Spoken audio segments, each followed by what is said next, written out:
Hi, it's Susan. Welcome back to my channel. Today I have a new episode in my Make Ahead series. Make Ahead is a series of little projects that you can do to build your stash of ephemera that will be ready for your next journal project, or maybe they're not completed pieces, maybe they're partially done, and then you can finish them to customize them for whatever journal you're working on. So today I want to talk about using quotes in our journals or words, because I use a lot of text in my journals. Comes from many, many years as a writer. I don't want to give up the words, and we shouldn't have to if we love them. So I'm always looking for new ways that I can use quotes in my books. And normally what I would do is I would print out my quote like this, ink around the edges, and then I would glue it down on the page, or I might put a couple layers of very thin fabric or paper with it just to give it a little bit of a collage effect. And then, I would do that on, every other page. And by the time you got to the end of the book, it's like, maybe I should change things up a little bit. But when I'm in the middle of the journal, I don't normally want to stop and sew little tiny things like this. So this is really helpful if I can do these up ahead of time. And these are just scraps of old digi-kits where the colors didn't quite turn out the way I wanted them to, and they were sitting on my desk. So I just grabbed some quotes and stitched them to the paper. And so this is, this is ready to go right now. I can ink around it, and I could, put it on a tag. I could leave this bigger one like, I leave the pieces big like this because I don't know what I want to do to them later, but that could fit on a tag like this. I could also add something kind of fabricy to it. I could go all the way around with it. I could, I could add all kinds of other things to it, but that's okay because I got the sewing part done and this is ready to go. And so then I can just glue this in my books. Now, the other place I like to use text though is on the cover, and I don't always like to spray the cover with something or coat it with a matte medium. Sometimes I want to leave it more, kind of a soft feel.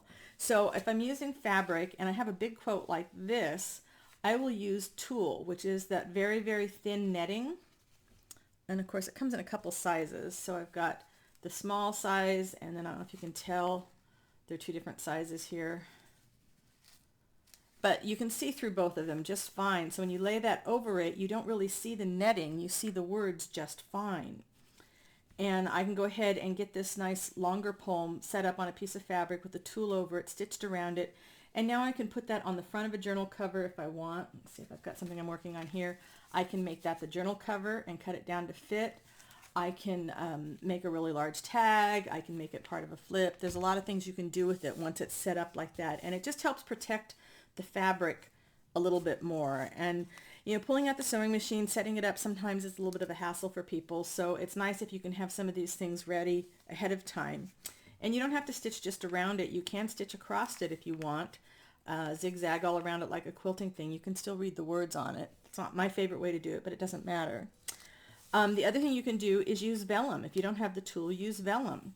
And it gives it a little bit of a softer look. You see, you don't see the words quite as clearly because it's on the same kind of material or same kind of blue background, but you can read them just fine. And then again, this will give it a little bit more protection. Let's see, if you don't have a sewing machine, you can glue these together. That would work just fine. And if you don't have the tulle, again, you can use the vellum. You can look for sheer curtain material. They make like a white sheer, really, really light vintagey sheer curtain. You could use that over the top of it, something like that. But I just like to get some of these things stitched up ahead of time so I can pick through my stash and put them into my journals. That is what I have for you at the moment. I will put a link to the Make Aheads playlist down below. If you have a favorite Make Ahead, please let me know down in the comments. And if you like this video and my other videos, please leave me a thumbs up because they always make me smile. I will see you again real soon. Thanks so much for watching. Bye for now.